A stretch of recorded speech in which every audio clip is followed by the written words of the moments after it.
Hey there, buddy. Today I'm going to show you how to set up email signup with Firebase in a Vite React project. All right, first up, let's open the Firebase console. Just click on Create Project, give a project a name, and hit Create. It's a one-time process for a project. That's it. Firebase will set things up in a few seconds, and you'll be ready to go. Next up, let's set up authentication in Firebase. Over in the sidebar, click Build, then Open Authentication. Now head to the Sign In Method tab and choose Email/Password. Just enable it and hit Save.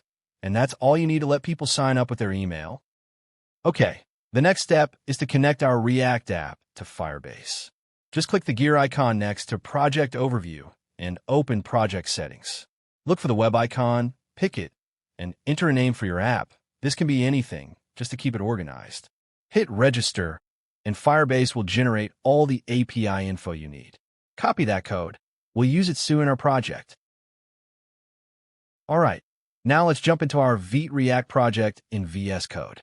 First up, we need to install the Firebase library.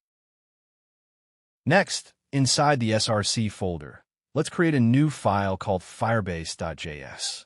Just open it up and paste in the API code you copied from Firebase. That's your project's special setup info. This will connect your React app to Firebase, so we can use authentication. At the end of the file, add this line.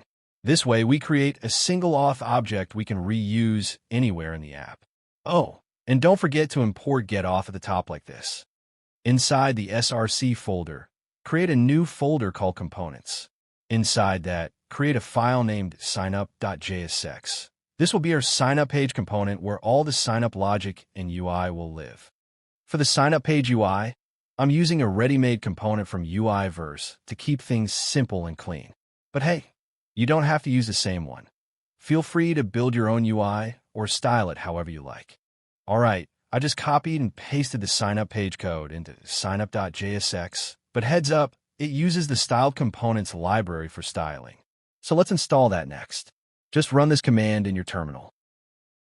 Now, let's open the app.jsx file, clear out all the default template stuff, and bring in our signup page. Just import the signup component. Now let's check if the component works or not. Awesome. Our signup component shows up. Now it's time to make it work for real. Next, we'll hook up the actual signup feature using Firebase. Let's jump into the signup file and start by bringing in React's use state. We'll need that to handle user input for email and password. Now, let's add an onSubmit to our form and create a function called handleSignup to run when the form is submitted. Inside the function, the first thing we'll do is prevent the page from refreshing. This lets us control what happens next. We make the function async because signing up talks to Firebase's servers and takes a bit of time. Using async keeps everything running smoothly without freezing the app. Now I need to bring in the auth object we set up earlier in firebase.js. This object connects us to Firebase Authentication and lets us use its signup features.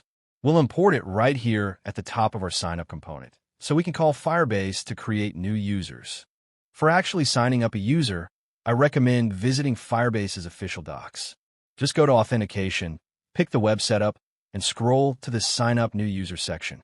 They provide clear, ready-to-use code examples that are super helpful and always up to date. It's my go-to for this part to make sure everything works perfectly. Now, when importing Firebase functions, grab Create User with email and password from Firebase/auth. You don't need to import getAuth again since we already set that up and exported off from our firebase.js file. This keeps our imports clean and avoids duplicate setup. Next, take the example code from Firebase for creating a user and paste it inside our handleSignup function. Remember to remove the auth declaration here, since we already do that once in firebase.js. That's exactly why we set up auth in its own file, so we don't have to import and declare it in every component. Just import it and it's ready to use, keeping our code clean and simple. This signup function needs an email and password to work, so we'll create two state variables for those. Using React's use state, we can store what the user types for email and password. These will be the inputs Firebase needs to create a new user. Now we need to connect those state variables to our input fields. We do this by adding an onChange handler to each input. So when a user types, it updates our email and password states automatically. This keeps our inputs in sync with what the user is typing, ready to send to Firebase when they sign up.